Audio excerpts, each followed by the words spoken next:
हरे राम राम राम हरे हरे हरे कृष्ण कृष्ण कृष्ण हरे हरे हरे राम राम राम हरे हरे हरे कृष्ण कृष्ण कृष्ण हरे हरे हरे राम राम राम हरे हरे हरे कृष्ण कृष्ण कृष्ण हरे हरे हरे राम राम राम हरे हरे हरे कृष्ण कृष्ण कृष्ण हरे हरे हरे राम राम हरे हरे हरे कृष्ण कृष्ण कृष्ण हरे हरे हरे राम राम हरे हरे हरे कृष्ण कृष्ण कृष्ण हरे हरे हरे राम राम हरे हरे हरे कृष्ण कृष्ण कृष्ण हरे हरे हरे राम राम हरे हरे हरे कृष्ण कृष्ण कृष्ण हरे हरे हरे राम राम हरे हरे हरे कृष्ण कृष्ण कृष्ण हरे हरे हरे राम राम हरे हरे हरे कृष्ण कृष्ण कृष्ण हरे हरे हरे राम राम हरे हरे हरे कृष्ण कृष्ण कृष्ण हरे हरे हरे राम राम हरे हरे हरे कृष्ण कृष्ण कृष्ण हरे हरे हरे राम राम हरे हरे हरे कृष्ण कृष्ण कृष्ण हरे हरे हरे राम राम हरे हरे हरे कृष्ण कृष्ण कृष्ण हरे हरे हरे राम राम हरे हरे हरे कृष्ण कृष्ण कृष्ण हरे हरे हरे राम राम हरे हरे हरे कृष्ण कृष्ण कृष्ण हरे हरे हरे राम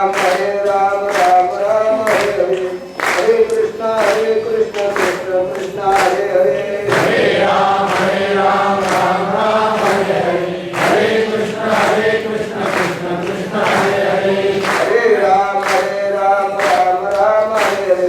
हरे कृष्ण कृष्ण कृष्ण हरे हरे हरे राम राम हरे हरे हरे कृष्ण कृष्ण कृष्ण हरे हरे हरे राम राम हरे हरे हरे कृष्ण कृष्ण कृष्ण हरे हरे हरे राम राम हरे हरे हरे कृष्ण कृष्ण कृष्ण हरे हरे हरे राम राम हरे हरे हरे कृष्ण कृष्ण कृष्ण हरे हरे हरे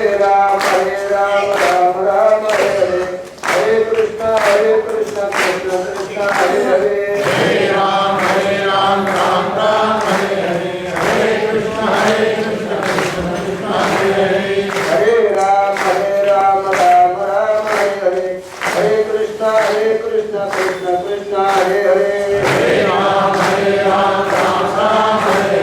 हरे कृष्ण कृष्ण कृष्ण हरे हरे हरे राम हरे हरे हरे कृष्ण कृष्ण कृष्ण हरे हरे हरे राम राम हरे हरे हरे कृष्ण कृष्ण कृष्ण हरे हरे हरे राम हरे हरे हरे कृष्ण कृष्ण कृष्ण हरे हरे हरे राम राम हरे हरे हरे कृष्ण कृष्ण कृष्ण हरे हरे हरे राम हरे हरे हरे कृष्ण कृष्ण कृष्ण हरे हरे हरे राम राम हरे हरे हरे कृष्ण कृष्ण कृष्ण हरे हरे हरे राम राम हरे हरे हरे कृष्ण कृष्ण कृष्ण हरे हरे हरे राम राम हरे हरे हरे कृष्ण कृष्ण कृष्ण हरे हरे हरे राम हरे हरे हरे कृष्ण कृष्ण कृष्ण हरे हरे हरे राम राम हरे हरे हरे कृष्ण कृष्ण कृष्ण हरे हरे हरे राम हरे हरे हरे कृष्ण कृष्ण कृष्ण हरे हरे हरे राम राम हरे हरे हरे कृष्ण कृष्ण कृष्ण हरे हरे हरे राम हरे हरे हरे कृष्ण कृष्ण कृष्ण हरे हरे हरे राम हरे हरे हरे कृष्ण कृष्ण कृष्ण हरे हरे हरे राम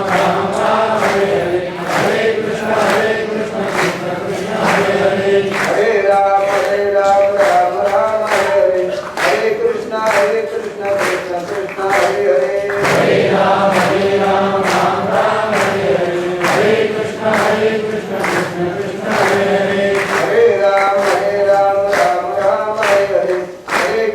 हरे कृष्ण कृष्ण कृष्ण हरे हरे हरे राम राम राम हरे हरे हरे कृष्ण कृष्ण कृष्ण हरे हरे हरे राम राम राम हरे हरे हरे कृष्ण कृष्ण कृष्ण हरे हरे हरे राम राम राम हरे हरे हरे कृष्ण कृष्ण कृष्ण हरे हरे हरे राम राम हरे हरे हरे कृष्ण कृष्ण कृष्ण हरे हरे हरे राम राम हरे हरे हरे कृष्ण कृष्ण कृष्ण हरे हरे हरे राम राम हरे हरे हरे कृष्ण कृष्ण कृष्ण हरे हरे हरे राम राम हरे हरे हरे कृष्ण कृष्ण कृष्ण हरे हरे हरे राम राम हरे हरे हरे कृष्ण कृष्ण कृष्ण हरे हरे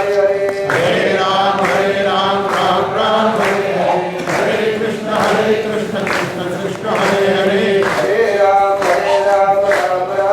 हरे हरे कृष्ण कृष्ण कृष्ण हरे हरे हरे राम राम हरे हरे हरे कृष्ण कृष्ण कृष्ण हरे हरे हरे राम राम हरे हरे हरे कृष्ण कृष्ण कृष्ण हरे हरे हरे राम राम हरे हरे हरे कृष्ण कृष्ण कृष्ण हरे हरे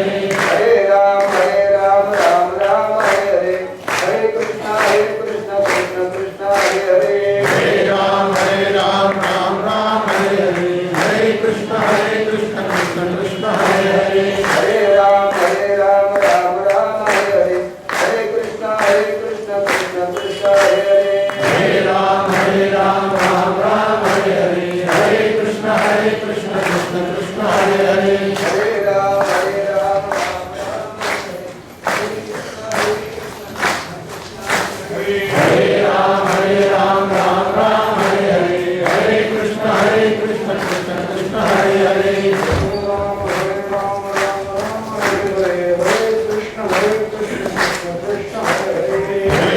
हरे राम राम हरे हरे हरे कृष्ण कृष्ण कृष्ण हरे हरे हरे राम हरे हरे हरे कृष्ण कृष्ण कृष्ण हरे हरे हरे राम राम हरे हरे हरे कृष्ण कृष्ण कृष्ण हरे हरे हरे राम हरे हरे हरे कृष्ण कृष्ण कृष्ण हरे हरे हरे राम राम हरे हरे हरे कृष्ण कृष्ण हरे हरे हरे राम हरे हरे हरे कृष्ण कृष्ण कृष्ण हरे हरे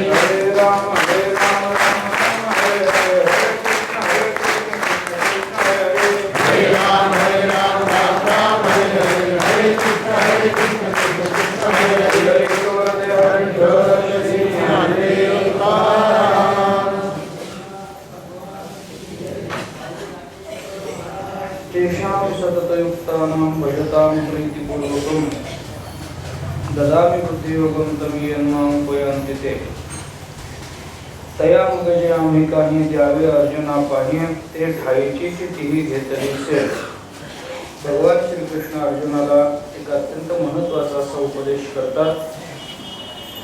भगवंतांनी अर्जुनाला साध्य साधन भाव विचार या श्लोकामध्ये सांगितलेला आहे. त्याचा विचार आपण करतो आहोत.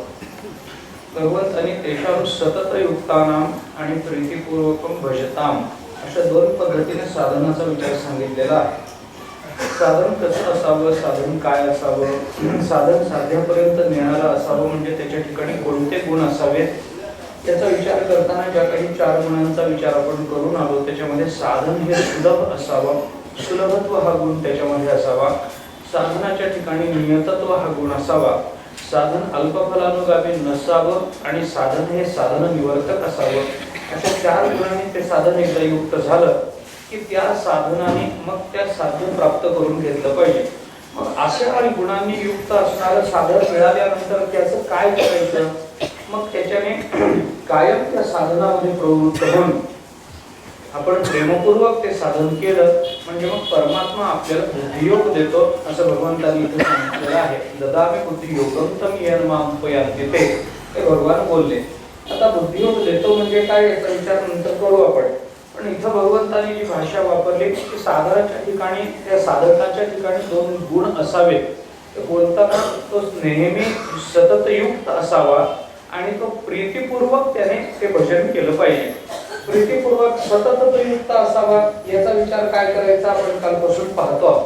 कारण साधनेमध्ये जर सातत्य नसेल तर ते साधन आपल्याला फल प्राप्त करून देणार नाही.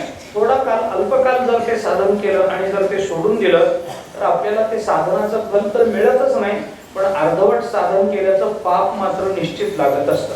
थोडंसं साधन केलं सोडून दिलं, थोडं साधन केलं सोडून दिलं, गुरुकडे गेल्यानंतर गुरुने उपदेश केला, थोडा वेळ त्यांनी तत्वमसी महावाक्याचा विचार केला, अवघड वाटलं म्हणून सोडून दिलं. हे सोडून दिल्यानंतर आपल्याला ज्ञान होत नाही हा भाग पुढचा आहे. पण गुरूंनी सांगितलेली आज्ञा आपण पाळली नाही याचं पाप उलट आपल्याला लागण्याची शक्यता असते. याच्याकरता म्हणून साधनामध्ये सातत्य, तुम्ही कोणतंही साधन करा त्यातल्या त्यात सातत्य ठेवण्यासारखं साधन म्हणजे भजन आहे. म्हणून भजतां प्रीतिपूर्वकम याचा विचार आपल्याला करता येऊ शकतो. त्याच्यातल्या त्याच्यात सुलभ नियत असं जे साधन आहे आणि जे साधन निवर्तक आहे त्याच्या ठिकाणी अल्पफलानुगामी ते साधन नाही, अल्पफलाची प्राप्ती करून देणारं ते साधन नाही. म्हणून भक्तीचा विचार आपल्याला करता येऊ शकतो. भगवंताने इथं जो विचार सांगितला त्याच्यामध्ये सातत्य हा एक महत्वाचा विचार सांगितला ज्याचा विचार काल आपण करून आलो. म्हणून भगवंताने संपूर्ण गीतेमध्ये अनेक ठिकाणी या पदाचा विचार केलेला आहे. तस्मात् असक्त सततम कार्यम कर्म समाचर, हे कार्याकर्माबद्दल बोलताना भगवान बोलले. सततम कीर्तयन्तो मां यतं तस्य दृढव्रतः, हे कीर्तना नामस्मरणाबद्दल बोलताना भगवान बोलले. अनन्यचेतः सततम यो मां स्मरति नित्यशः, हे ज्ञानाबद्दल बोलताना भगवान बोलले. याचा परिणाम म्हणून त्या भक्ताच्या ठिकाणी जे फल प्राप्त होतं त्याचा तो भक्तपणा जो सिद्ध होतो त्याच्यातही भगवान बोलताना हे म्हणाले की बाबा तो भक्त कसा असतो, संतुष्ट सततम योगी यथात्मा दृढ निश्चयः, सततम योगी युंजित सततम आत्मानं रहसी स्थितः. योगाचा विचार करताना भगवंताने सतत या पदाचा विचार केला. म्हणजे कोणतंही साधन जरी तुम्ही केलं तरी त्या साधनेमध्ये सातत्य असलं पाहिजे. म्हणून काल आपण एक वैजात्य महात्म्याचं उदाहरण पाहून आलो की जरी झाडाला लागलेल्या पाना एवढी वर्ष लागली तरी भगवान कृपा करतील हा विश्वास पाहिजे. मग ते साधन केलं पाहिजे. साधन नुसतं केलं पाहिजे हे भगवान बोलत नाही. एखादं साधन मनुष्य करायला लागला, नामस्मरण करायला लागला, सतत मुखामध्ये नाम आहे, सतत नाम आहे, ज्ञानाची मीमांसा सतत करायला लागला, पण अंतःकरणामध्ये जर प्रेम नसेल तर घेतलेलं नाम काय उपयोगाचं आहे मला सांगा? काय उपयोगाचं नाही. मुखामध्ये नाम असलं पाहिजे आणि अंतःकरणामध्ये त्या नामेबद्दलची श्रद्धा पाहिजे तर त्या नामाला विशेष किंमत आहे. भजन करायचं म्हणून भजन करायचं आणि अंतःकरणामध्ये जर प्रेम नसेल तर त्या भजनाचा परिणाम होत नाही का? होतो, होत नाही असं नाही. मुखामध्ये नाम आल्यानंतर तुमची श्रद्धा असो वा नसो त्या नामाचा परिणाम आपल्या जीवनावर होणार आहे याच्यात वाद नाही. पण आपल्याला ज्या पद्धतीनं त्या नामाकडून फळाची अपेक्षा असते ते फल मिळत नाही. लक्षात घ्या, नामाचा परिणाम होतोच. मला सांगा, ठेच लागल्यावर मनुष्य एकदम राम असं म्हणाला तर त्या नामाचा परिणाम होणार नाही का? पण नाम कशा करता त्याने ते नाम घेतलं? राम म्हणाला, हे ठेच लागली म्हणून त्याच्या तोंडातून सहज बाहेर पडलं का मुद्दाम रामाचं स्मरण करण्याकरता त्याने नाम घेतलं? सहज बाहेर पडलं, मुद्दाम त्याने ते नाम घेतलं नाही. मग असं सहज जे नाम घेतलं गेलं त्याच्यातून त्याला फल मिळणार नाही का? मिळेल ना, पण लगेच मिळणार नाही. कालांतराने कधीतरी ते फल मिळेल. पण हेतुतः जेव्हा मनुष्य नामस्मरण करतो तेव्हा त्या नामाचं फल त्याला लगेच मिळतं. हे लक्षात घ्या.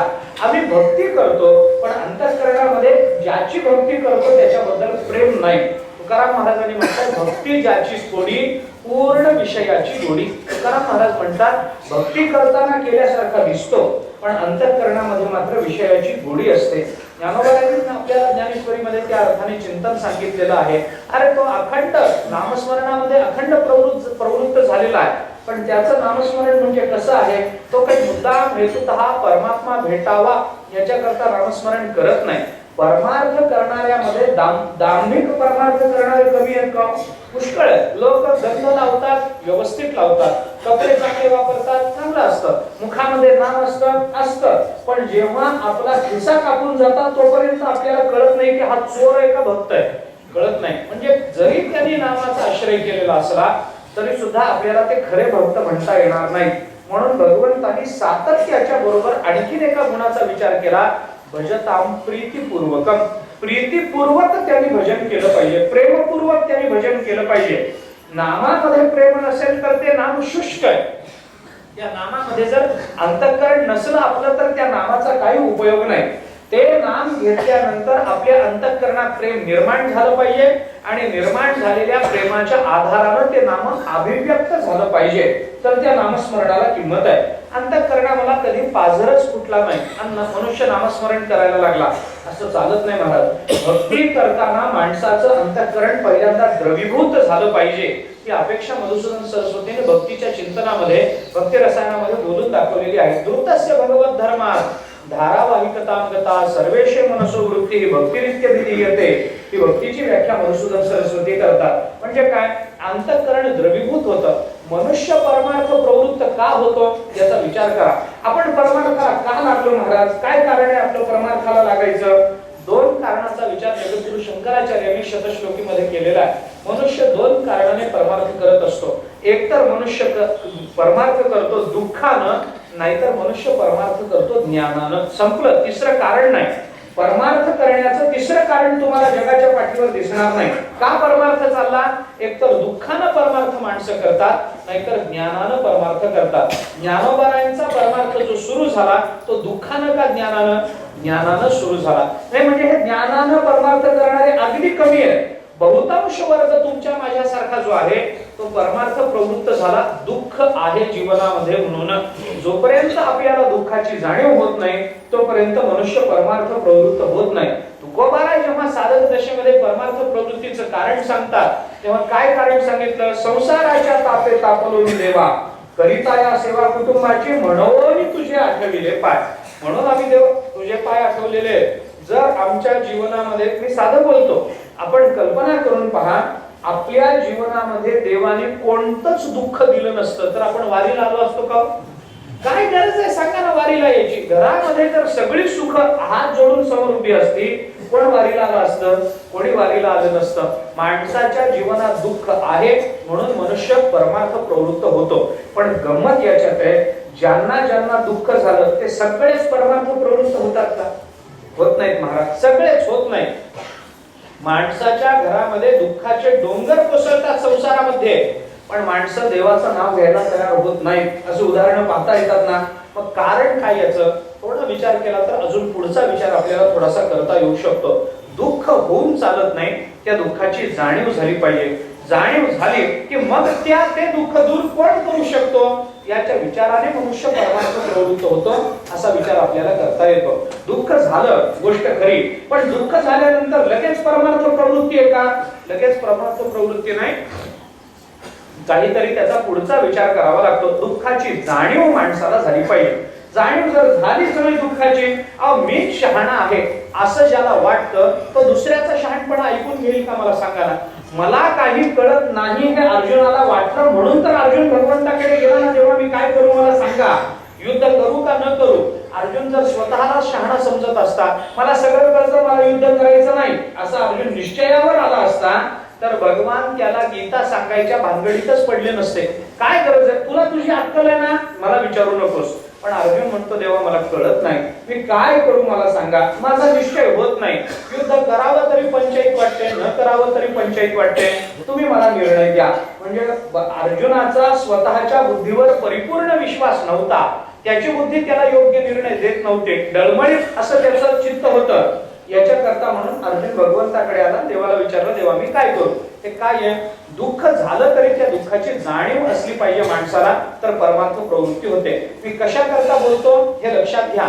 माणूस परमार्थ करतो याची दोन कारणं असतात, एक ज्ञान आणि दुसरं दुःख. दुःखानं परमार्थ करणारा वर्ग मोठा, ज्ञानानं परमार्थ करणारा वर्ग कमी. पण दुःखानं परमार्थ करणारा वर्ग मोठा असला तरी या मोठ्या वर्गामध्ये सर्वांनाच आपल्या दुःखाची जाणीव होते असं समजायचं कारण नाही. सर्वांनाच आपल्या विकाराची जाणीव होते असं समजायचं कारण नाही. उलट कामक्रोधाहून अधिक पुरुषार्थ नाही असं म्हणणारे लोक सुद्धा या जगतामध्ये आहेत. माझा विकार मला त्रस्त करतो म्हणून हा विकार संपला पाहिजे असं सगळ्यांना वाटत नाही. उलट कामक्रोध आपल्या ठिकाणी निर्माण झाले तर त्यालाच पुरुषार्थ समजणारी माणसं आहेत की नाही. आपल्या जवळपास अशी माणसं मी तुम्हाला दाखवतो. आपल्या कोणी तुम्ही पहा, मनुष्य असं म्हणतो की माझं असं आहे, मी एक तर चिडत नाही आणि मग चिडलो ना मग कुणाच्या बापाला ऐकत नाही. हे काही शहाणपणाचं लक्षण आहे का? हे काही शहाणपणा. मी चिडल्यावर कुणाच्या बापाला ऐकत नाही, हे म्हणजे क्रोधाचा पुरुषार्थ मानला की नाही? मानावा का मानू नये? क्रोध पुरुषार्थ म्हणून स्वीकारू नये, पण माणसं स्वीकारतात की नाही? म्हणजे आपल्या ठिकाणी निर्माण झालेल्या विकाराची त्यांना जाणीव होत नाही. याच्याकरता म्हणून भगवंतांनी या दोन्ही गोष्टीवर जोर दिला. एक सातत्य याच्यावरही जोर दिला आणि प्रेमपूर्वक भजन याच्यावरही भगवंतांनी जोर दिलेला आहे. आम्ही भजन करतो पण भजनामध्ये प्रेम नसतं. का प्रेम नसतं? आम्ही दुःखानं परमात्म्याला हाक मारावी, परमात्मा धावत येतो, पण आम्हाला दुःखाची जाणीव नाही. त्याच्यामुळे परमात्म्याच्या बोलण्यात मी कशा करता बोलतोय? आपण मधुसूदन सरस्वतीच्या चिंतनातून इकडे आलेलो आहोत. मधुसूदन सरस्वती दुःखानं मनुष्य देवाला बोलवतो. ऐका, भक्तीचं चिंतन करताना हा विचार महत्वाचा आहे. अंतःकरणामध्ये भगवंताच्या विषयी श्रद्धा प्रेम निर्माण झालं पाहिजे. श्रद्धेने नाम आलं पाहिजे आणि नामानं श्रद्धा निर्माण झाली पाहिजे. नाम पहिल्यांदा घ्या, कशा करता? श्रद्धा निर्माण व्हावी म्हणून. आणि श्रद्धा निर्माण झाल्यानंतर नाम घ्या, कशा करता? कारण श्रद्धेनं नाम प्रकट झालं पाहिजे म्हणून. म्हणून मधुसूदन सरस्वती आपल्याला असं सांगतात की जगामध्ये माणसाला जे दुःख होतं त्या दुःखानं माणसाचं अंतःकरण द्रवीभूत होतं. धृतस्य भगवत धर्मात, दुःखाचा सुखाचा प्रसंग योग. सुखाच्या प्रसंगातही माणसाच्या डोळ्याला पाणी येताना काही दुःखातच मनुष्य रडतो का? सुखातही मनुष्य रडतो. रडतो म्हणजे काय? अंतःकरण द्रवीभूत होतं. मग द्रवीभूत झालेलं अंतःकरण, वितळलेलं अंतःकरण, वितळलेलं म्हणजे पातळ झालेलं अंतःकरण, त्या अंतःकरणाला कुठे आपल्याला वळवता आलं पाहिजे? दुसरीकडे कुठेही नाही, त्याला परमात्मा चरणाकडे त्याला वळवलं पाहिजे. धृतस्य भगवत धर्मात धारावाहिक तांगता, धारावाही ते मन केलं पाहिजे, अंतःकरण केलं पाहिजे, प्रवाहित केलं पाहिजे. कुठे केलं पाहिजे? भगवत चरणाकडे प्रवाहित केलं पाहिजे. कारण पाण्याचा गुण काय? खालाला धावे पाणी, भ्रमर सुखाची एक घाणी, नाना सुटला सांजवणी वत्सु जैसा. ज्ञानोबा पाण्याचा स्वभाव सांगतात, खालाला धावे पाणी. जिकडं उतार असतो तिकडं पाणी जातं का चढाकडे पाणी जातं? उताराकडे पाणी जातं. म्हणजे उताराकडे धावणं हा माणसाचा पाण्याचा स्वभाव आहे. तसं आमचं अंतःकरण सुद्धा जेव्हा द्रवीभूत होतं तेव्हा त्याला परमात्मा चरणाकडे प्रवृत्त केलं पाहिजे. मग आता ते द्रवीभूत झालेलं अंतःकरण परमात्म्याकडे लावा, त्याची धारा परमात्म्याकडे न्या. किती वेळापुरती न्या? नाही. मधुसूदन सरस्वती म्हणतात धारावाहिक तांगतः, ते धारावाही असलं पाहिजे.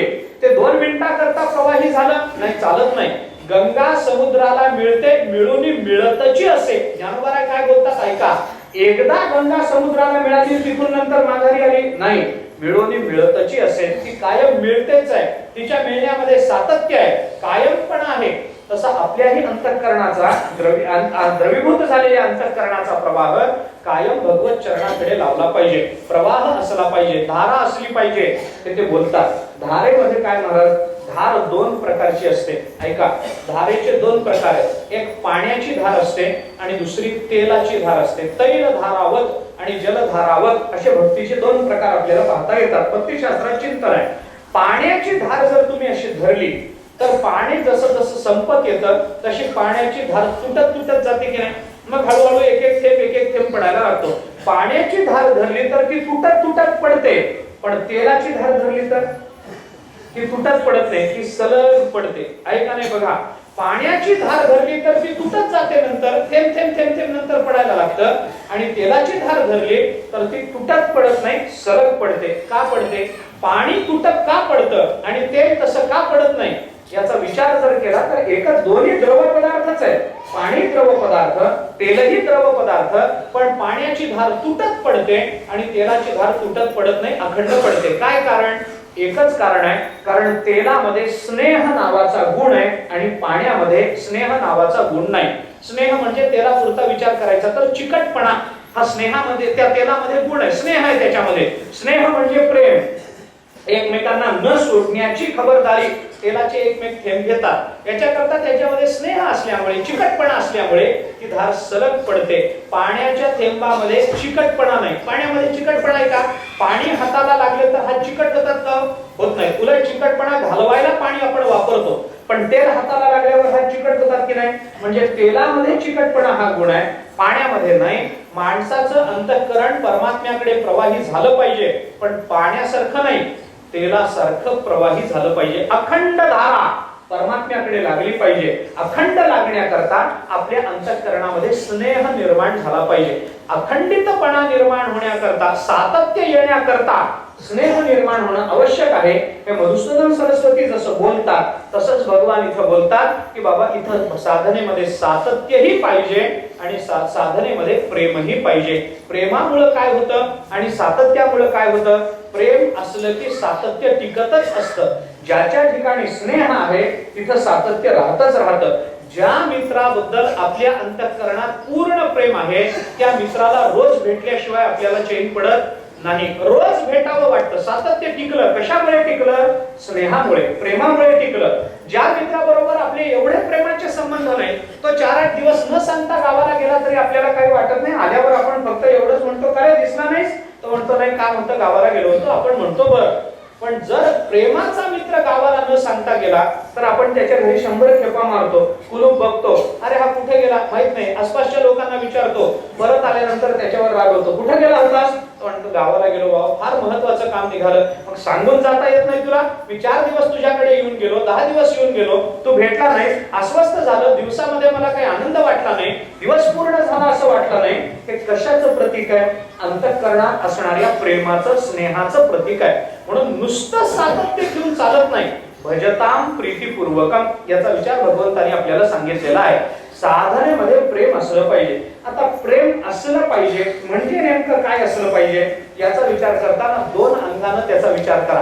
प्रेम असलं पाहिजे म्हणजे त्याच्यामध्ये श्रद्धा असली पाहिजे, हा पहिला भाग झाला. आणि प्रेम असलं पाहिजे याच्यामध्ये प्रेमास्पद विषयाला सोडून अन्याकडे चित्त न गेलं पाहिजे, तर त्याला प्रेम म्हणायचं. प्रेम कशाला म्हणायचं लक्षात घ्या. माझं जर एखाद्या पदार्थावर प्रेम आहे तर तो पदार्थ सोडून अन्याकडे माझं चित्त न गेलं पाहिजे. माझं माझ्या मित्रावर जर प्रेम असेल तर त्याच्याकडेच माझं चित्त जातं, त्याला सोडून अन्य दुसऱ्या माणसांकडे माझं चित्त जात नाही. हे प्रेमाचं लक्षण मानलं पाहिजे. प्रेमामध्ये 2 गोष्टी मी आपल्याला 2 अंग सांगतोय. एक श्रद्धेचा विचार आहे आणि दुसरा जो विचार आहे तो अन्याची निवृत्ती करणारा विचार आहे. अन्यांबद्दल प्रेमास्पद विषय सोडून अन्याकडे चित्ताचं आकर्षण न होणं हेही प्रेमाचंच लक्षण मानलं पाहिजे. आपण चिंतन करून पहा. मी आपल्याला अनेक उदाहरणं या संबंधाची सांगू शकतो. रुक्मिणी मातेचं देवावर प्रेम आहे. देवाशिवाय दुसऱ्याचा विचार रुक्मिणी मातेच्या मनात आला का? आला नाही. कधीच आला नाही महाराज, कधीच आला नाही. आपल्याला भागवतातलं चरित्र गंमत म्हणून मी सांगतो. काय झालं? अनिरुद्धाचा विवाह झाला, देवाच्या नातवाचा विवाह भगवंताचा. आता विवाह म्हणजे घरामध्ये सगळी धामधूम चालू होते. भागवताच्या दशमस्कंधामध्ये आलेला हा प्रसंग आहे, उत्तरार्धामध्ये आलेला विचार आहे. तेव्हा भगवान आणि रुक्मिणी, आता नातवाचं लग्न आहे म्हणजे भगवान आणि रुक्मिणी माता काय तरणेबाण जवान असतील का? नातवाच्या लग्नामध्ये आजोबा असा असतो का? भगवान म्हातारे झालेले, रुक्मिणी माता म्हातारी झालेली. म्हातारी म्हणजे अगदी म्हातारी असं नाही, पण परिपक्व दशेला प्राप्त झालेले. अशा अवस्थेमध्ये भगवंताला रुक्मिणी मातेची थट्टा करायची लहर आहे. आता म्हणजे म्हातार चढ म्हणत नाही मी याला, पण बायकोची थट्टा करायची लहर आली. भगवंताने रुक्मिणी मातेला त्या वेळेला विचारलं. नातवाच्या लग्नाचा प्रसंग आहे आणि त्या प्रसंगामध्ये भगवान रुक्मिणी मातेला असं विचारतात की रुक्मिणी, आता काय म्हणून तू माझ्याशी लग्न केलंस? हे आता लक्षात आलं काय की काय म्हणून तू? आता नातू झाला, नातवाचं पोरं झाली, 10 पोरं झाली, त्याच्यानंतरचा हा प्रसंग आहे. त्या पोरांना पोरं झाली आणि मग भगवान विचारतात रुक्मिणी माझ्याशी लग्न करायचं काय कारण आहे तुला? अगं माझ्यापेक्षा चांगले चांगले सरदार तुला आले होते की नाही वर म्हणून. एवढा सम्राट, एवढा चांगला मोठा राजा, एवढा धाडसी शूर राजा शिशुपाल तुला सांगून आला होता. तुझ्या भावाच्या मनामध्ये तुला त्यालाच द्यायचा विचार होता. सगळं चांगलं असताना या सगळ्यांना सोडून दिलंस आणि माझ्यासारख्या गवळ्याच्या पोराशी लग्न केलंस. काय मिळालं तुला? काय मिळालं? काही उपयोग झाला नाही तुझा. काय तुला त्यावेळेला दुर्बुद्धी झाली आणि काय तुझी बुद्धी भ्रष्ट झाली होती, माझ्या गळ्यामध्ये तुला माळ घालावी वाटली. कशा करता हे केलंस? तुझं चुकलं बघ. मी काही तुला सुख देऊ शकलो नाही, मी काही तुला आनंदात ठेवू शकलो नाही. कायम माझं भक्ताकडे धावणं चालूच आहे, घराकडे माझं लक्ष नाही. भक्ताचे हाक ऐकले की मी हातातलं काम टाकून देतो आणि भक्ताकडे निघून जातो.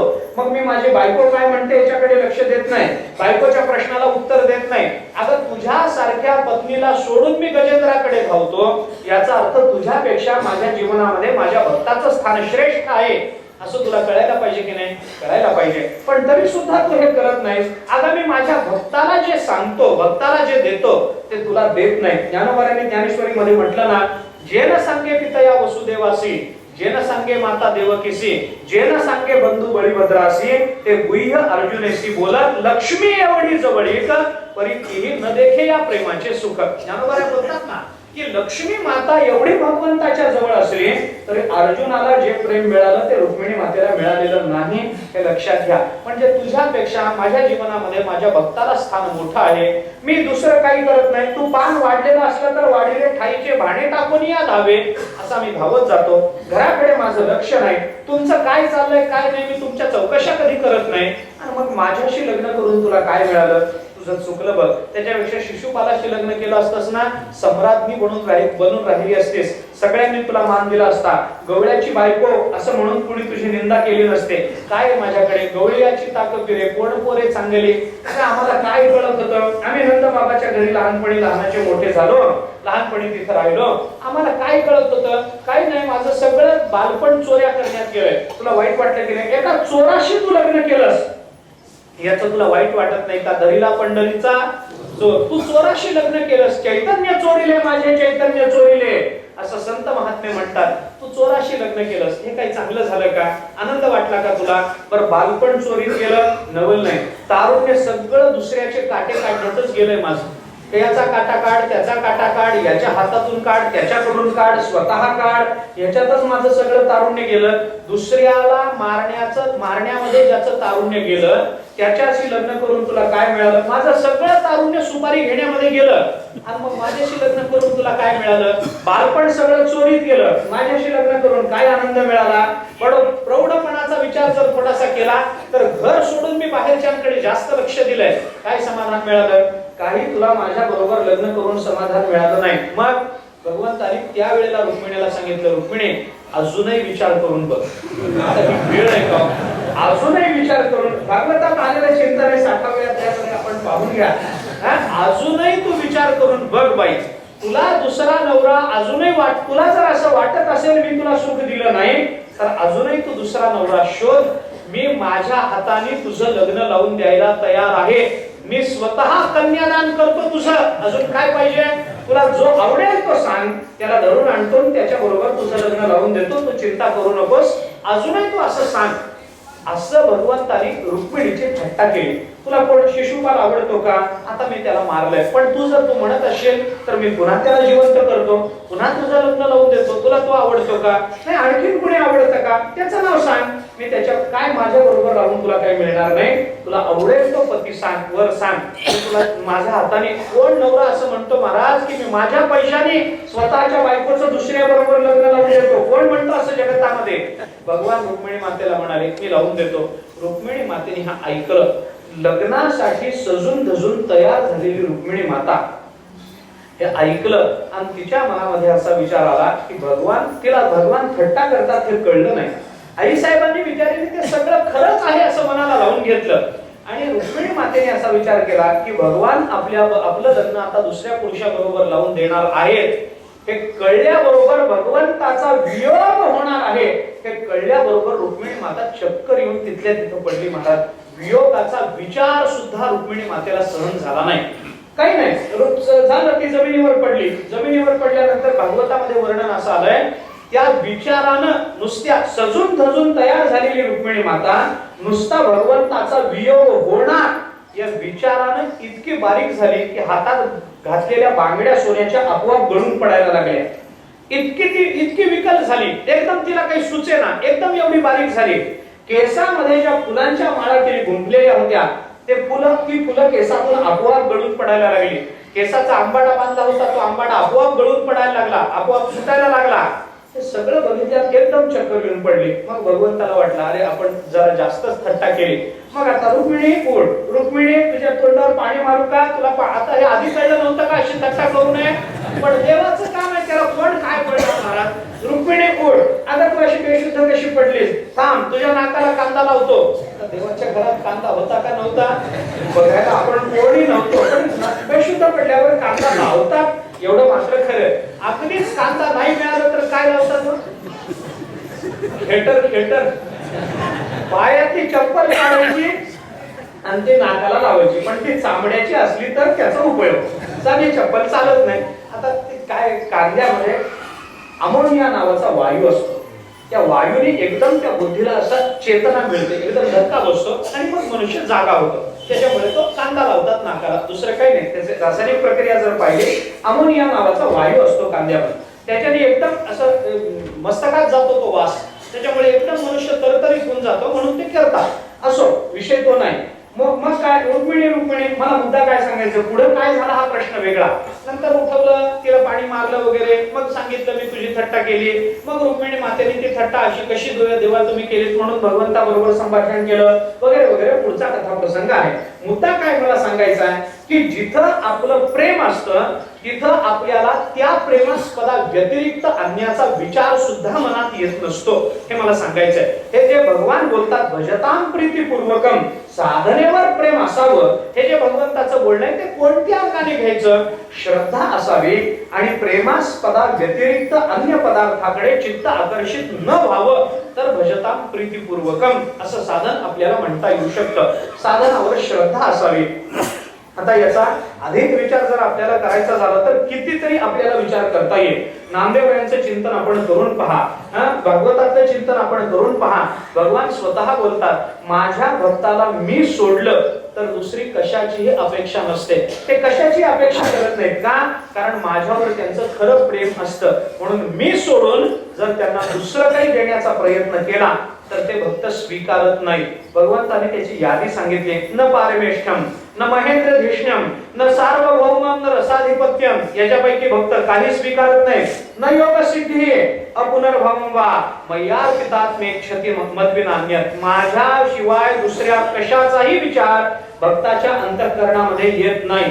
अनेक दुसरे मज नाही आता निमिलिया चित्तापासून या, पांडुरंग ध्यानी पांडुरंग म्हणे, जागृती स्वप्ने पांडुरंग तुकोबाराय बोलतात.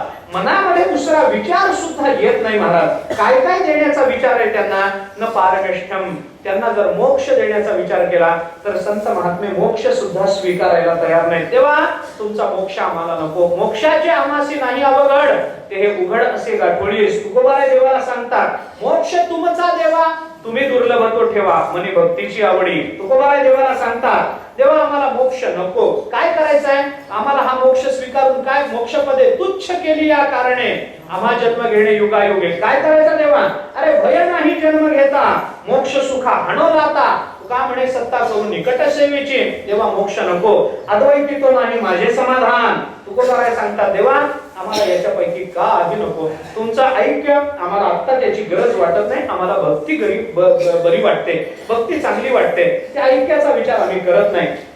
अनेक ठिकाणी तुकाराम महाराजांनी नको ब्रह्मज्ञान आत्मस्थिती भाव, मी भक्त तू देवायसे करेन, दावी रूप मज गोपिका रमणा, ठेवू दे चरणावरी माथा. हे तुकोबाराय आपल्याला सांगतो, देवाला सांगतात. म्हणजे काय, न पारमेष्ठम, त्यांना कशाचीही अपेक्षा नाही, मोक्षाची अपेक्षा नाही, ज्ञानाची अपेक्षा नाहीच आहे. मोक्षाची नाही म्हणजे ज्ञान कशाला मिळवायला जाईल, तो कशाचीही अपेक्षा नाही. जगद्गुरु शंकराचार्याने एका स्तोत्रामध्ये देवीला प्रार्थना करताना काय मागितलंय हे जर आपण लक्षात घेतलं तर आपल्याला हे पक्क ध्यानात येईल. आचार्य देवीला असं म्हणतात की तुझी स्तुती मी केली, मला काय पाहिजे म्हणून विचारशील ना, तर मला याच्यातलं काही नको. काय पाहिजे, याच्यापैकी काही नको. कशापैकी, न मोक्षस्य आकांक्षा भवविभव वांछा विचरमे, न विज्ञान अपेक्षा शशिमुखी सुखेच्छापि न पुनः, अतस्त्वां संयाचे जननी जननम यातु मम वै, मृडानी रुद्राणी शिव शिव भवानी इति जपतः. आचार्य देवीला बोलताना असं बोलतात, मत्समः पातकी नास्ति पापघ्नित्वं समानहि, एवं ज्ञात्वा महादेवी यथा योग्यम तथा गुरु. हे आचार्यांचं बोलणं आहे. आचार्य म्हणतात, न मोक्षस्य आकांक्षा, आम्हाला मोक्षाची इच्छा नाही, आम्हाला ज्ञानाची नाही, त्याची इच्छा नाही. मग काय पाहिजे तुम्हाला, न मोक्षस्य आकांक्षा भव विभव वांछा नाही, कशाचीही अपेक्षा नाही. भव म्हणजे ऐहिक सुखाची अपेक्षा नाही, पारलौकिक स्वर्गादी सुखाची आम्हाला अपेक्षा नाही. न विज्ञान अपेक्षा, विज्ञानाची आम्हाला अपेक्षा नाही. शशिमुखी सुखेच्छा पुन्हा, कोणत्याही जगतातल्या सर्वश्रेष्ठ सुखाची सुद्धा आम्हाला अपेक्षा नाही. मग काय पाहिजे तुम्हाला, अतस्त्वां संयाचे जननी जननम यातु मम वै, आम्हाला काही नको, पुन्हा पुन्हा पुन्हा पुन्हा हाच जन्म आम्हाला मिळावा एवढीच आमची अपेक्षा आहे. पुन्हा पुन्हा या जन्माला यावं एवढीच आमची अपेक्षा आहे. कशा करता, मृडानी रुद्राणी शिव शिव भवानी इति जपतः, मानवाच्या देहाला जन्माला येऊन अखंड भगवंताचं नामस्मरण करता यावं याच्याकरता हाच जन्म पुन्हा पुन्हा पाहिजे. आम्हाला मोक्ष नको. तेच तुकोबा आपल्याला सांगतात, मोक्षपदे तुच्छ केली या कारणे आम्हा जन्म घेणे युगायुगी. आम्ही पुन्हा पुन्हा जन्म घेऊन येत राहू. कशा करता? देवाची भक्ती करण्याकरता आम्ही पुन्हा पुन्हा येत राहू. न पारमेष्ठम न महेंद्र धृष्ण्यम. त्याला जर स्वर्गाचं राज्य दिलं तर, महेंद्र केलं जर त्याला, इंद्र जर त्याला बनवलं तर, तरी सुद्धा आम्हाला ते नकोय. आम्हाला तेही नकोय. वैकुंठामध्ये आम्हाला धाडलं, आम्हाला तेही नको. नामदेवराय सांगतात, वैकुंठासी आम्हा नको धाडी हरी. आम्हाला वैकुंठाला धाडू नको. काय तुझ्या वैकुंठामध्ये ठेवलंय देवा? वैकुंठ खोपट जुनाट झोपडी नको आडाआडी घालू आम्हा. वैकुंठा जाऊन काय बा करावे? उगीच बैसावे मौन रूप. नामदेवराय देवाला सांगतात, देवा वैकुंठात जाऊन करायचं काय म्हणे? तिथं ना भजन ना कीर्तन ना वारी. वैकुंठात वारी भरते का पंढरपुरात? पंढरपुरात भरते ना. मग वैकुंठात जाऊन तिथं जर वारीच नाही, भक्त जर एकत्र आले नाही, ईश्वर निष्ठांची मांदियाळी जमली नाही, तर तिथं जाऊन काय उगीच बसायचं? ना तिथं टाळ ना पखवाज ना कीर्तन ना वाळवंटाचा आनंद. तिथं जाऊन करायचं काय?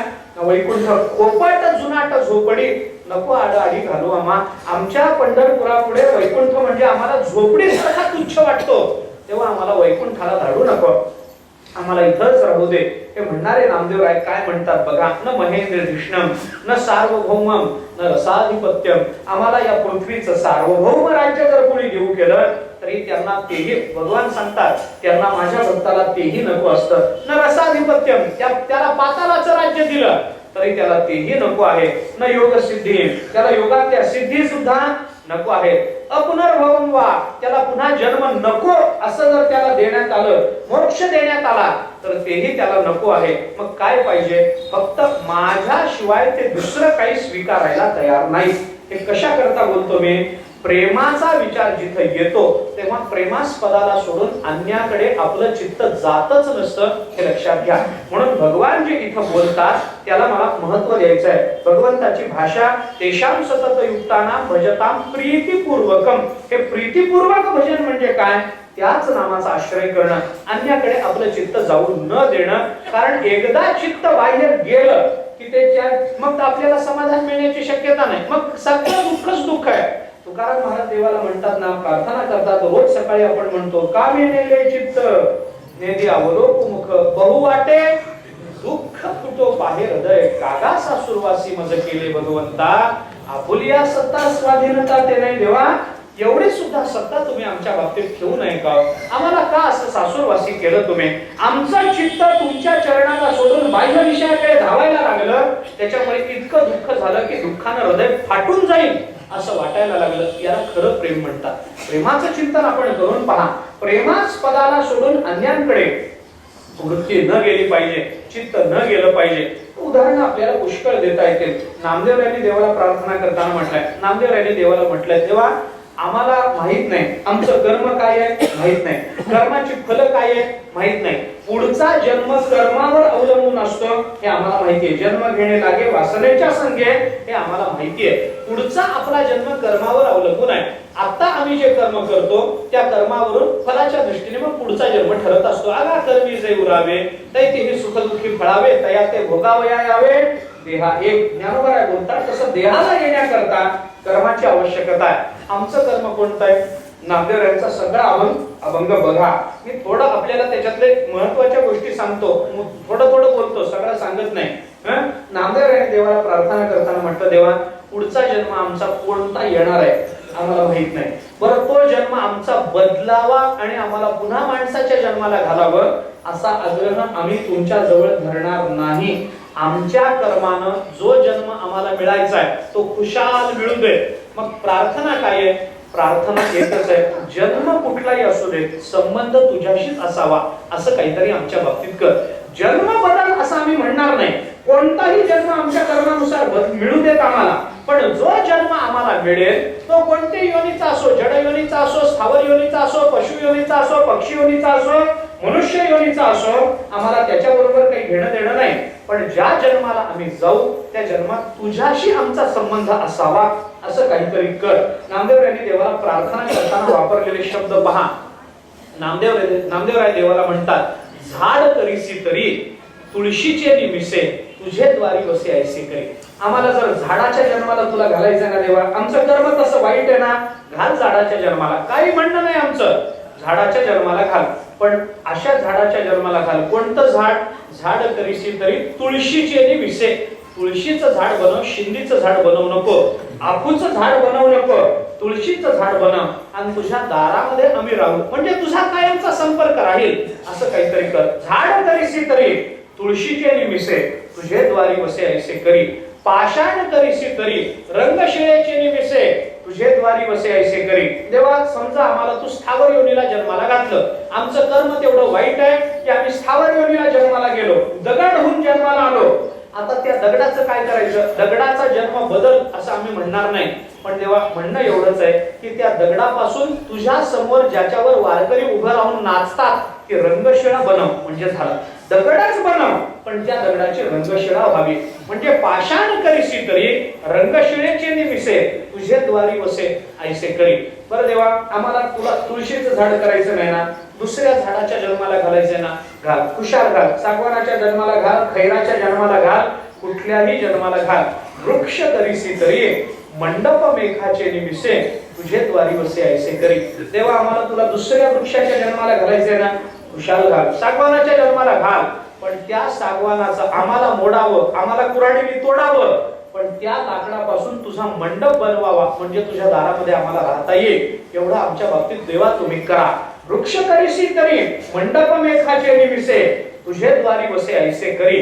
पर देवा, हे सगळे जन्म आम्हाला योग्य नाही असं जर तुला वाटत असलं आणि आमचं कर्म फारच वाईट आहे म्हणून आम्हाला जर तुला पुत्र्याच्या जन्माला घालायचं असेल ना देवा, आम्हाला तू पुत्र्याच्या जन्माला घाल, आमची तक्रार नाही. नामदेवराय बोलतात, आम्ही पुत्र व्हायला तयार आहोत. श्वान करीशी तरी उच्चिष्टाचे निमिसे, तुझे द्वारी वसे ऐसे करी. आम्हाला कुत्रा बनव, पण तुझ्या दारातल्या पत्राळी खाणारा कुत्रा बनव. मंत्र्याच्या दारातला गाडीतून फिरणारा कुत्रा नको, पण आम्हाला तुझ्या दारातलं पुष्ट पत्राळी खाणारा कुत्रा बनव. मान्य होणार आहे, पण तुझा संबंध मोडू देऊ नकोस देवा, तुझ्यापासून आम्हाला लांब करू नकोस. काय करायचंय ते तुझ्याशी. वाईट जन्म आम्ही सोसायला तयार आहोत, पाषाण व्हायला तयार आहोत, वृक्ष व्हायला तयार आहोत, तुळस व्हायला तयार आहोत, नाही कुत्रा व्हायला तयार आहोत देवा, पण तुझे दारीचा कुत्रा नको मोकलू दातारा. तुकोबाराय बोलतात, तुझ्या दारातला कुत्रा होतो, दुसऱ्यांच्या दारामध्ये जाणार नाही, संबंध तुझ्याशी. तर एवढं करून तुम्हाला जर असं वाटत असलं देवा की आमचं पाप पुण्य समान आहे म्हणून आम्हाला माणसाचा जन्म द्यायचा आहे, हरकत नाही. मनुष्य करीशी तरी भक्तीचे निमिसे, तुझे द्वारी वसे ऐसे करी. आम्हाला जर माणूसच करायचा असेल तर माणूस कर, पण तुझ्या दारातला भक्त असा माणूस कर. भलतीकडे जाऊन निवडणुकीचा प्रचार करणारा माणूस करू नको, भलतीकडे जाणारा, दारूच्या गुत्त्यात जाणारा माणूस करू नको. अर्थात यांना माणूस म्हणणं जरा पापच आहे, पण मनुष्याच्या जन्माला आलेत म्हणून माणूस म्हणा, अशी माणसं आम्हाला बनवू नकोस. तुझ्या दारातला भक्त असा माणूस आम्हाला बनव. म्हणजे नामदेवरायांचा विचार जर केला तर भजतां प्रीतिपूर्वकम म्हणजे काय याचं चिंतन आपल्याला करता येतं. भजतां प्रीतिपूर्वकम म्हणजे आम्हाला त्या प्रेमास्पदाला सोडून अन्याकडे आमचं चित्त जातच नाही. शरीर कोणतं मिळालं आमचं चित्त तिकडे जात नाही, आम्हाला ऐश्वर्य किती मिळालं आमचं चित्त तिकडे जात नाही, आम्हाला मान पान किती मिळाले आमचं चित्त तिकडे जात नाही. आपल्या वारकरी संप्रदायाचा विचार केला तर अनेक संत महात्मे मोठ्या मोठ्या पदावर होते. दामाजी पंताचा विचार करा, मोठ्या हुद्द्यावर होते की नाही त्या काळामध्ये.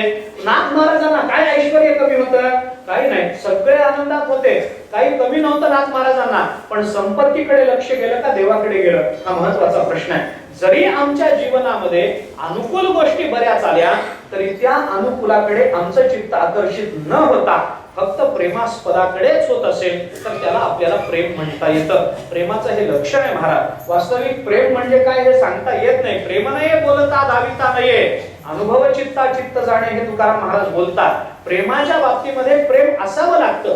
प्रेम हा बोलून दाखवण्याचा विषय नाही. मी जर उद्या असं म्हणायला लागलो माझं फार प्रेम आहे तुमच्या श्रोत्यांवर, कुठपर्यंत? पौर्णिमेपर्यंत. एकदा पौर्णिमा झाली काना घेऊन तुम्ही तुमच्या गावाला गेलात तर तुम्ही घरी गेलात म्हणून तुमच्यावर प्रेम आहे म्हणून तुमचं उपकरण धरून मी तुमच्या मागे येईन काय? येणार नाही. तुम्ही मला म्हणता महाराज आमचं तुमच्यावर फार प्रेम आहे, आम्ही तुमची ज्ञानेश्वरी सोडून कुठं जात नाही. किती दिवस अखंड माझी ज्ञानेश्वरी ऐकायला येता काय? नाही ना. माझा जिथं कार्यक्रम आहे तिथं माझ्या बरोबरीने येता का? नाही ना. पौर्णिमा होईपर्यंत, एकदा पौर्णिमा झाली, तुमचा माझा जो घटस्फोट तो पुढच्या कार्तिक वारीपर्यंत आपण एकमेकांना भेटायला तयार नाही. हे प्रेम समजायचं का? तुमचं प्रेम खोटं आहे असं मला म्हणायचं नाही. तुमचा अपमान करावा हा माझा हेतू नाही. पण व्यवहारातल्या प्रेमाची पातळी काय असते, व्यवहारातलं प्रेम हे स्वार्थाने कसं बद्ध झालेलं असतं, याचा विचार एक साधारण कळावा म्हणून मी बोललेलो आहे, दुसरं काही नाही. आपण परवा कीर्तनातही त्याचा विचार करून आलो. पण पारमार्थिक प्रेमात म्हणजे प्रेम हा बोलून दाखवण्याचा विषय नाही. अहो, बोलून जेव्हा दाखवलं जातं तेव्हा ते प्रेम राहतच नाही. बायको नवऱ्याला म्हणते माझं तुमच्यावर फार प्रेम आहे, पण फार प्रेम आहे म्हणत कधी काटा काढते याला कळतं तरी का? मला सांगा. प्रेम आहे हे कबूल आहे, मान्य आहे, नाकबूल करायचं कारण नाही. बाई म्हणते अहो माझं तुमच्यावर फार प्रेम आहे, जरा फळीवरचा स्टोव काढता का? माझं तुमच्यावर फार प्रेम आहे, त्याच्यामध्ये रॉकेल भरता का? माझं तुमच्यावर फार प्रेम आहे, तो जरा पेटवता का? माझं तुमच्यावर फार प्रेम आहे, चहाचा आदर त्याच्यावर ठेवता का? माझं फार प्रेम आहे, चमचाभर साखर घालता का? माझं फार प्रेम आहे, त्याच्यामध्ये चहाची पूड घालता का? माझं फार प्रेम आहे, दूध टाकता का? माझं फार प्रेम आहे, चहा कपामध्ये गाळता का? माझं तुमच्यावर फार प्रेम आहे, मला भरलेला कप आणून देता का? माझं तुमच्यावर फार प्रेम आहे, उरला तर तुम्ही पिता का? अरे प्रेम आहे म्हणून त्याच्या तोंडातला चहा काढून घेतला, अजून काय पाहिजे? प्रेम आहे असं हे बोलून दाखवण्याचे विषय नाहीत महाराज. प्रेम हा बोलण्याचा विषयच नाही. प्रेम हे नेहमी कृतीतून अभिव्यक्त होत असतं. प्रेम हे शब्दातून अभिव्यक्त होत नसतं. शब्दातून प्रकट करण्याचा ज्ञानोबरांनी म्हटलं ना, हे अनुभवाची जोगे नोहे बोला ऐसे. हा बोलण्याचा विषयच नाही. प्रेम हा अनुभवण्याचा विषय. माझ्या मित्राचं माझ्यावर किती प्रेम आहे हा अनुभवण्याचा विषय. मित्रांनी नुसतं माझं तुझ्यावर फार प्रेम आहे म्हणून भागत नसतं. पत्नीचं पतीवर किती प्रेम आहे हे अनुभवाने कळण्यासारखं असतं, बोलण्याचा विषय नाही. पतीचं पत्नीवर किती प्रेम आहे, माझं फार प्रेम आहे का तुझ्यावर फार प्रेम आहे असं म्हणतो, वर्षानुवर्ष तिच्याकडे बघत नाही, हे चालेल का? चालत नाही. तिची काळजी, तिचं संरक्षण करायला पाहिजे ना. ते जर करत नसेल, नुसतंच तोंडाने बोलत असेल तर त्याचा उपयोग होणार नाही. जय भक्तिशास्त्रामध्ये चिंतन आलंय, प्रेमात वयो रसिकयोरपि दीपयेव. हे आता मी अर्थ सांगतो, काय श्लोक सांगून तरी काय मिळणार? प्रेमात वयो रसिकयोरपि दीपयेव हृद्वेष्म भासयति निश्चलमेव भासते द्वारादयो वदनतस्तु बहिष्कृतेश्चे निर्वातिन्योनम अथवा लघुतामुपैति. असं भक्तिशास्त्रामध्ये आलंय. काय म्हणे, दोन जे एकमेकांचे प्रेमी असतात त्या एकमेकांच्या अंतःकरणात एकमेकांबद्दलची प्रेमाची ज्योत समान तेवत असते. याचं त्याच्यावर प्रेम आहे. दोन अगदी जीवश्च कंठस्थ मित्र आहेत, लक्षात घ्या, जीवश्च कंठस्थ मित्र आहेत. त्यांच्या दोघांच्याही अंतःकरणामध्ये एकमेकांबद्दल समान प्रेम आहे की नाही? समान प्रेम आहे, अगदी समान. एकमेकांवर प्रेम खूप आहे. असं प्रेमात वयो रसिकयोरपि दीपयेव हृद्वेष्म भासयति निश्चलमेव भाति. दोघांच्याही अंतःकरणामध्ये असणारी प्रेमाची ज्योत निश्चल आहे, स्थिर आहे, स्थिर ज्योत आहे. दोघांनी एकमेकांवर प्रेम करतात. राधा कृष्णावर प्रेम करते, भगवान श्रीकृष्ण राधेवर प्रेम करतात. समान प्रेम आहे की नाही? समान प्रेम आहे. बरं, दोघांचंही प्रेम निश्चल आहे की नाही? दोघांच्या अंतःकरणात निश्चल आहे. मग आता प्रेम जर अंतःकरणामध्ये निश्चल असेल तर माझं तुमच्यावर फार प्रेम आहे असं फार म्हणताना जे तोंड उघडावं लागतं की नाही, त्या उघडलेल्या तोंडातून वारा आत जातो आणि आतमध्ये असणारी ती प्रेमाची ज्योत फडफडून विजते तरी, नाहीतर बारीक तरी होते. याच्याकरता ते प्रेम तोंडाने बोलायचं नाही, तोंड उघडायचंच नाही प्रेम बोलून दाखवण्याकरता. प्रेमाकरता तोंड उघडलं की उघडलेल्या तोंडातून प्रेम निघून गेलं असं समजा. उघडलेल्या तोंडातून वारा आत जातो आणि आत असणारी प्रेमाची ज्योत त्या वाऱ्याने विझून जाते. याच्याकरता प्रेम बोलून दाखवायचं नाही. माझं प्रेम आहे याची जाहिरात करायची नाही, पण ते कृतीतून मात्र आपोआप व्यक्त होत असतं. मग समोरचा माणूस कसाही वागो, भगवंताचं ते प्रेम व्यक्त झालेलं आपल्याला. भगवंताने काय प्रत्येकाबरोबर न्यायनिवाडा केला नाही महाराज. आपल्याला किती उदाहरणं सांगू. अरे गोकुळातून एकदा भगवान बाहेर पडले, त्या गोकुळाकडे भगवंताने पुन्हा ढुंकून पाहिलं नाही. भगवान गोकुळामध्ये राहत होते. गोकुळ म्हणजे भगवंताचा प्राण आहे. अशा सगळ्या गोपिकांमध्ये किती प्रेम गोपिकांनी केलं, भगवंताने न्याय दिला का? पुन्हा फिरून आले नाहीत महाराज. त्यांची चौकशी केली नाही भगवंतानी पुन्हा, त्यांचं काय चाललंय, माझ्या विना त्या जगल्या का मेल्या, ते विचारलं सुद्धा भगवंतानी नाही कधी, की माझ्या विना गोकुळामध्ये काय झालं, माझ्यावर एवढ्या प्रेम करणाऱ्या गोपिका गोपिकांनी, गोकुळातल्या गोपिकांनी जेवढं प्रेम भगवंतावर केलं तेवढं प्रेम जगतामध्ये कोणीही केलेलं नाही. म्हणून प्रेमाचा उदाहरण देत असताना नारद महर्षींनी सुद्धा यथा व्रजगोपिकानाम असं उदाहरण भक्तिसूत्रामध्ये दिलंय. ज्या पद्धतीने व्रजातल्या गोपिका भगवंतावर प्रेम करतात, कशा प्रेम करतात, तद अर्पिता अखिलाचारिता तद विस्मरणे परम व्याकुलते इति असं आहे का उदाहरण. यथा व्रजगोपिकानाम, नारद महर्षींनी लगेच उदाहरण दिलं. गोकुळातल्या गोपिका भगवंतावर अशा पद्धतीचं प्रेम करतात. किती प्रेम महाराज. निजांगमपि या गोप्यो ममेति समुपासते ताभ्यां परम न मे किंचित निगूढ प्रेम भाजनम. हे भगवान स्वतः गोपिकांचं वर्णन करताना बोलतात. लक्षात घ्या, अर्जुन देवाकडे गेला, देवाला विचारलं, देवा रडायला काय झालं. भगवान रडत बसलेले. तेव्हा रडायला काय झालं. अर्जुना सकाळपासून गोपिकांची आठवण येते, गोकुळात जावं वाटतं. अर्जुन म्हणाला, गोकुळातल्याच गोपिकांचं काय, इथं तुम्हाला मथुरेमध्ये गोपिका नाहीत का, द्वारकेमध्ये गोपिका नाहीत का, गोकुळातल्या गोपिकांचं काय. निजांगमपि या गोप्यो ममेति समुपासते ताभ्यां परम न मे किंचित निगूढ प्रेम भाजनम. बाबा, गोकुळातल्या गोपिकांचं वैलक्षण्य असं होतं. काय वैलक्षण्य. कबीर महाराजांनी सांगितलंय, गोकुळातल्या गोपिकांनी जसं प्रेम केलं तसं जगतामध्ये कोणी केलेलं नाही. कबीर महाराज सांगतात, काशी क्षेत्रामध्ये कबीर महाराजांच्या मागे लोक लागले. कबीर महाराज, तुम्ही संत आहात, देवावर प्रेम कसं करायचं, भजतां प्रीतिपूर्वकम. हे प्रीतिपूर्वक म्हणजे नेमकं काय, भगवंतावर प्रेम कसं करायचं तुम्ही आम्हाला शिकवा ना. बरं, आम्हाला शिकवा. प्रेम प्रेम म्हणजे काय आहे आम्हाला सांगा, आम्हाला कळत नाही. आम्ही जीव दशेमध्ये आहोत, आज्ञ आहोत. भगवंतावर प्रेम करायचं कसं सांगा आम्हाला. कबीर महाराजांना लोकांनी विचारलं. कबीर महाराज त्या लोकांकडे वळून म्हणाले, अरे मला काय कळतं प्रेम कसं करावं ते. कबीर महाराज बोलतात, बरं का, देवावर अखंड प्रेम करणारा महात्मा तो बोलतो प्रेम कसं करावं हे मला कळत नाही म्हणे. प्रेम मला माहित नाही प्रेमाचं काय असतं ते, पण मी तुम्हाला खरं प्रेम बघायचं असेल तर त्याचा पत्ता देतो. म्हणून कबीर महाराजांनी त्याचा पत्ता दिला त्या लोकांना. कबीर महाराज म्हणाले, अरे कबीर कबीर क्या कहे ज्या यमुना के तीर. तुम्हाला प्रेम बघायचंय ना, मग कबीर कबीर करून माझ्या मागे काय येतात, मला प्रेम कळत नाही. तुम्हाला खरं प्रेम बघायचं असेल तर मी तुम्हाला पत्ता सांगतो, ज्या यमुना के तीर, यमुनेच्या तीरावर जा, तिथं तुम्हाला प्रेम बघायला मिळेल. कबीर कबीर क्या कहे ज्या यमुना के तीर. काय प्रेम केलं तिथं यमुनेच्या तीरावर. कोण आहे प्रेम करणार, गोपिका प्रेम करतात. हे प्रेम करतात म्हणजे किती प्रेम करतात. कबीर महाराज बोलतात, कबीर कबीर क्या कहे ज्या यमुना के तीर एक गोपी के प्रेम में बहे गए कोटी कबीर. कबीर महाराज सांगतात, तिथल्या एका एका गोपिकेच्या प्रेमामध्ये माझ्यासारखे कोटी कोटी कबीर वाहत गेले. इतकं प्रेम एका एका गोपिकेने केलं. आता मला सांगा, एवढं प्रेम करणाऱ्या गोपिका गोकुळामध्ये असताना भगवंतानी तिथं परत जायला पाहिजे होतं की नव्हतं. पाहिजे होतं की नाही. भगवान परत जायला पाहिजे होते. भगवंतानी त्यांची वास्तवपुष्ट करायला पाहिजे होते. भगवंतानी त्यांच्या अडीअडचणी विचारायला पाहिजे होत्या. विरहामध्ये त्या जिवंत राहिल्या आहेत का मेल्या आहेत ते बघायला तरी भगवंतानी तिथं जायला पाहिजे होतं. पण भगवान गेले नाहीत. मुद्दा काय, भगवान गोकुळामध्ये परत गेले नाहीत म्हणून गोपिकांचं प्रेम कमी झालं काय हा प्रश्न आहे. नाही महाराज, प्रेम आपलं ज्याच्यावर प्रेम आहे तो कसा वागतो याच्यावर प्रेम ठरत नाही. तो प्रेमास्पद आहे ना, तो आपला प्राण वाटतो आणि त्याच्यावर प्रेम केलं जातं. गोपिकाने आपल्याला ज्ञानोबरांनी विरंडीमध्ये सांगितलं ना, जीवीची या जीवा प्रेम भावाची या भावा तुझं वाचोनी केशवा अनुनावडे जीवे अनुसरलीये अजूनही का नाहीये वेगी आणावा तो सये प्राण माझा. तो माझा प्राण आहे, तो माझ्याकडे परत आणून द्या. हे गोपिका बोलते. याचा अर्थ काय, प्रेमास्पद कसा वागतो या त्याच्या कृतीवरून आपली कृती ठरत नाही. आपल्या कृतीतून आपलं प्रेम व्यक्त झालं पाहिजे. सर्वथा ध्वंसरहितम यद्यपि ध्वंस कारणे यद्भाव बंधनम योनो तत् प्रेमा परिकीर्तितः. ही प्रेमाची व्याख्या भक्तिशास्त्राने आपल्याला सांगितलंय. प्रेम उद्ध्वस्त होण्याकरता जे कारण पाहिजे ते कारण निर्माण झालेलं असतानाही जे नष्ट होत नाही त्याला खरं प्रेम म्हणा.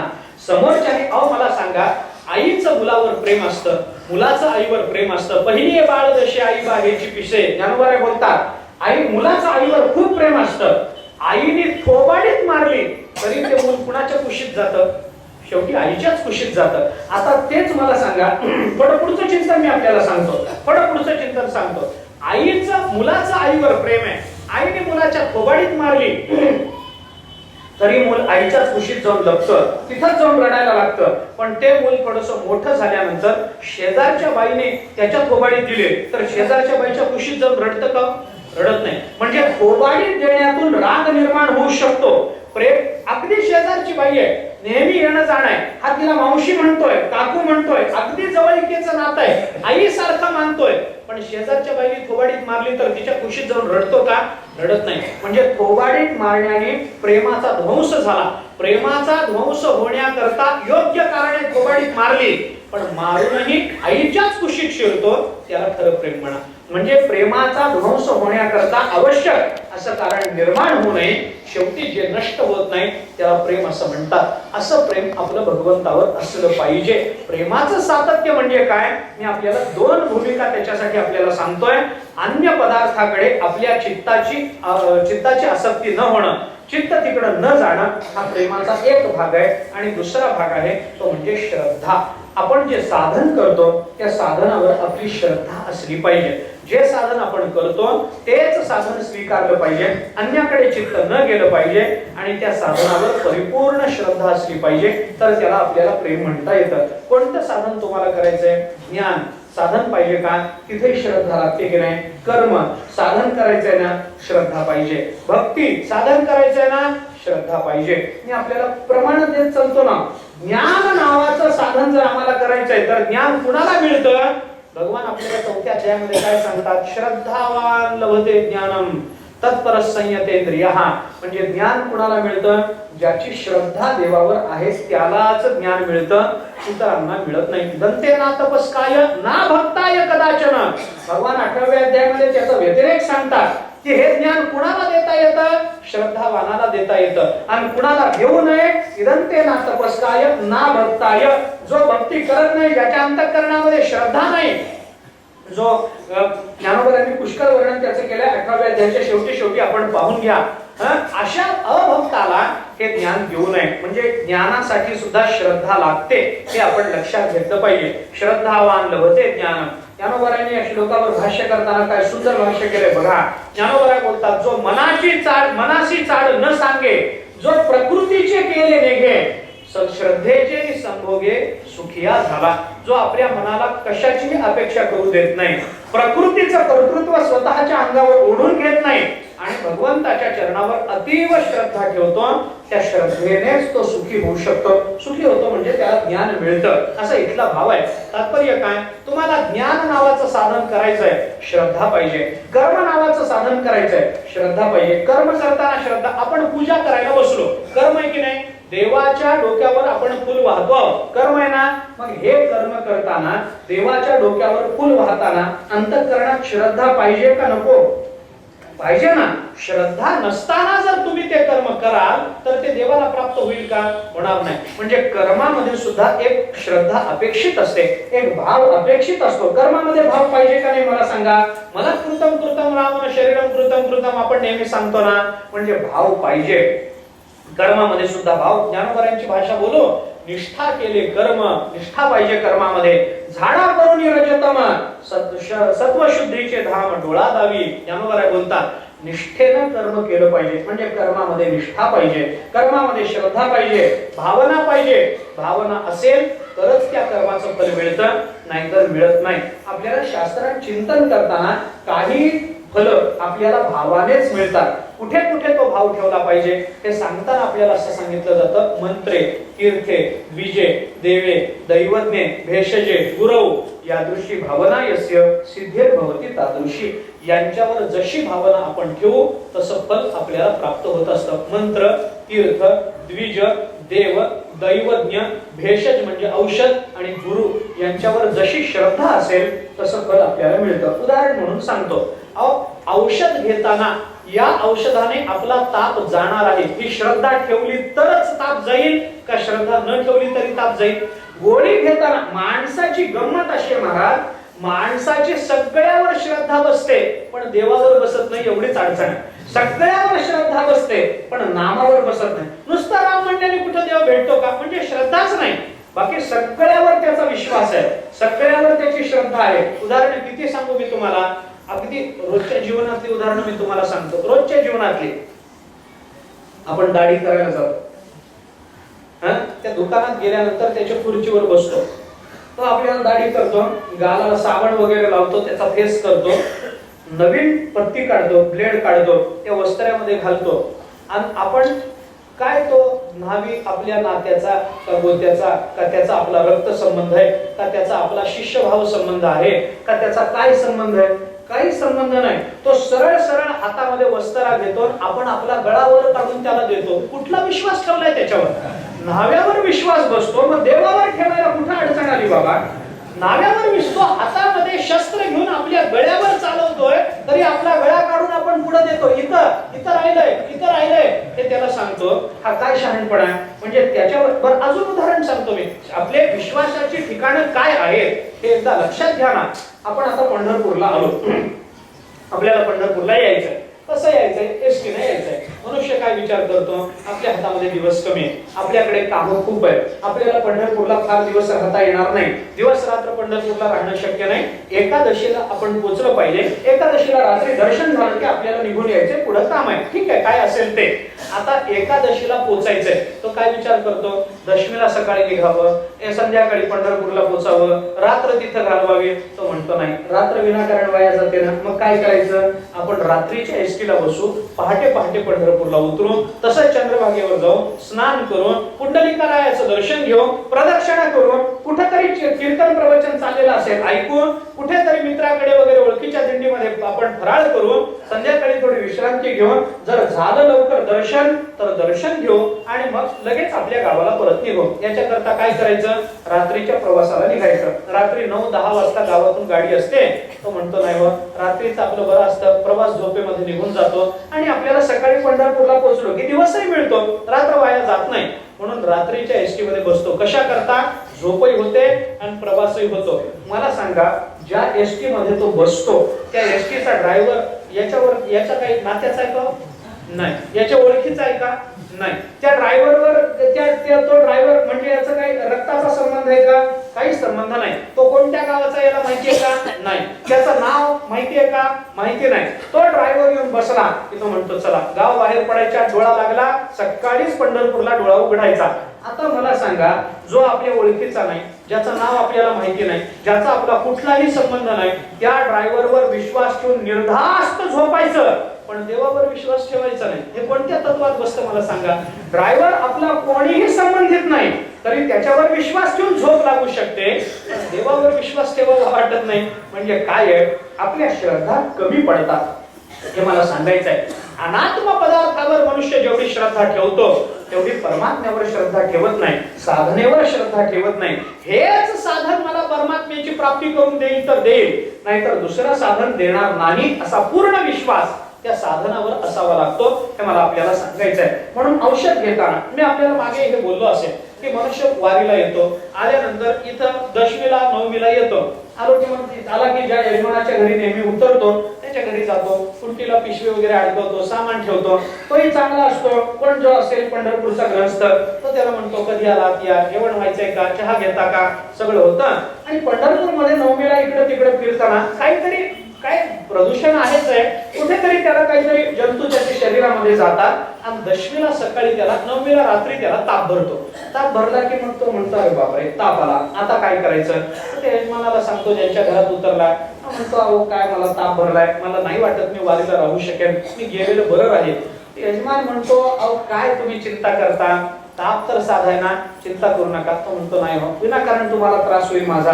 नाही माझ्या ओळखीचे ग्रहस्थ आहेत, डॉक्टर आहेत, आपण त्यांच्याकडे जाऊ, त्यांची औषधं घेऊन येऊ, काय चिंता करायची त्याच्यामध्ये, चिंता करू नका. दुसऱ्या दिवशी दशमीला वगैरे तो ताप वाढतच जातो. मग दशमीला मात्र तो आपण म्हणतो की नाही हो, माझ्यामुळे इतरांना त्रास होतो, प्रत्येक वेळेला माझं वेगळं काढून ठेवा, माझं अन्न वेगळं शिजवा, मला 2-2 तासांनी खायला आणून द्या, माझी औषधं बघा, माझं पाणी बघा, मी झोपून राहणार, माझा त्रास तुम्हाला होणार. पण तुम्हाला झाला तरी मी काही म्हणणार नाही बाबा, काहीतरी चालून जाईल. पण जे माझ्या अवतीभोवती राहायला आलेले वारकरी आहेत, माझा संसर्ग त्यांना म्हणून ते आजारी पडले तर त्यांच्या वारीमध्ये विघ्न येईल ना. नको बाबा, ताप वाढताय, मी असं करतो. तो म्हणतो नाही आपण डॉक्टरकडे जाऊ. सकाळी डॉक्टरकडे जाऊन येतात, डॉक्टर त्याला 4 गोळ्या बांधून देतात, सकाळी 1 घ्या, दुपारी 1 घ्या, रात्री 1 घ्या, बरे होऊन जा. तो गोळ्या घेतो पण ताप कमी होत नाही, वाढायला लागतो. मग दशमीला रात्री तो म्हणतो नाही बाबा आता राहणं शक्य नाही, मी निघतो. मग हाई याच्या घरात गर्दी झालेली असते, त्यालाही त्याचं म्हणणं पटतं. तो म्हणतो म्हणतो ठीक आहे बाबा, तुम्हाला निघायचं असलं तुम्ही निघू शकता, हरकत नाही, मी तुम्हाला बसमध्ये बसवून देतो. बसमध्ये बसवून देतो, गावी येतो. बायकोला आश्चर्य वाटतं, अहो एकादशी तर उद्या आणि तुम्ही दशमीलाच कसे घरी आले? एक तर एकादशीला पौर्णिमेला दरवेळेला तुम्ही येता, एकादशीलाच कसे? मग तो सांगतो काय नाही, प्रचंड ताप आहे अंगामध्ये, काय करावं कळत नाही, माझा त्रास होईल, माझा संसर्ग इतरांना होईल, याच्याकरता म्हणून मी निघून आलो. बायको म्हणाली एवढंच कारण आहे ना, चिंता करू नका, आपण आपल्या डॉक्टरकडे जाऊ. त्या डॉक्टर, मग घरचा जो नेहमीचा डॉक्टर असतो, फॅमिली डॉक्टर, त्याच्याकडे त्याची बायको संध्याकाळी घेऊन जाते. आता तो डॉक्टर त्याच गोळ्या देतो ज्या गोळ्या पंढरपूरच्या डॉक्टरनी दिलेल्या असतात. गोळ्यामध्ये काही फरक नाही. तो तपासतो, नाही व्हायरल इन्फेक्शन आहे, काही चिंता करायचं कारण नाही, मी 4 गोळ्या देतो, सकाळी एक घ्या, दुपारी एक घ्या, संध्या रात्री एक घ्या, तुम्ही ठणठणीत बरे व्हाल. 4 गोळ्या तोही गावाकडचा डॉक्टर बांधून देतो. त्या डॉक्टर तो त्याच गोळ्या देतो, त्याच गोळ्या त्या डॉक्टरने दिलेल्या असतात ज्या गोळ्या पंढरपूरच्या डॉक्टरने दिलेल्या असतात. पण घरच्या डॉक्टरने दिलेल्या एका गोळीत ठणठणीत बरा होतो आणि पंढरपूरच्या डॉक्टरने दिलेल्या 4-5 गोळ्यातही बरं वाटत नाही. काय कारण आहे मला सांगा ना? औषध तेच आहे पण परिणाम भिन्न आहे. का? कारण घरच्या डॉक्टरवर नेहमीचा म्हणून विश्वास आहे, पंढरपूरचा डॉक्टर अनोळखी म्हणून विश्वास नाही, हे त्याचं मूळ कारण आहे. म्हणजे काही गोष्टी विश्वासाने साध्य होत असतात, तसा कर्मामध्ये विश्वास पाहिजे.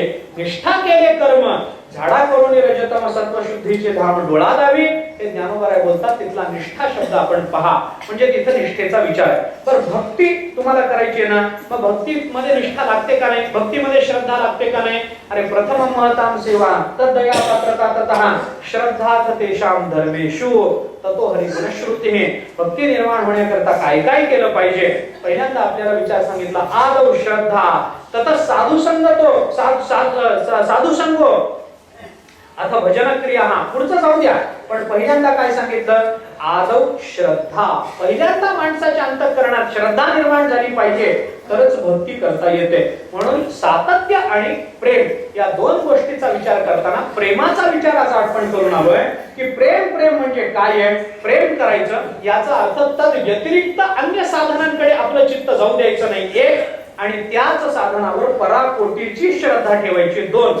अशा श्रद्धेने आणि अन्याची व्यावृत्ती करून केलेलं साधन आपल्याला साध्यापर्यंत घेऊन जाणार असतं. म्हणून असं साधन अशा पद्धतीनं आणि सतत जर अर्जुना तू करशील, ते भक्त करतील, तर मी त्यांना काय देतो? भगवान बोलतात ददामि बुद्धियोगम तम येन माम उपयांति ते. भगवान बोलतात की मी त्यांना बुद्धियोग देतो. हे फल भगवान त्याच्यानंतर अर्जुनाला सांगतात. हे फल काय आहे? नक्की बुद्धियोग देतात म्हणजे नेमकं काय करतात? त्या फलाचा, त्या बुद्धियोगाचा विचार काय आहे? तेषामेवानुकंपार्थ महमद ज्ञानजं तमः नाशयाम्यात्म भावस्तो ज्ञानदीपेन भास्वता. हा त्या फलाचा विस्तार जर असेल तर तो बुद्धियोग म्हणजे ज्ञानदीप कसा आहे याचा एक विचार साध्याच्या दृष्टीने आपल्याला करायचा आहे. तो तेवढाच विचार राहिला आहे आणि दिवसही आपल्याला उद्याचा एकच राहिला आहे. त्याच्यामुळे उद्याच्या दिवसामध्ये त्याचं चिंतन आपण करू. कुंडलिक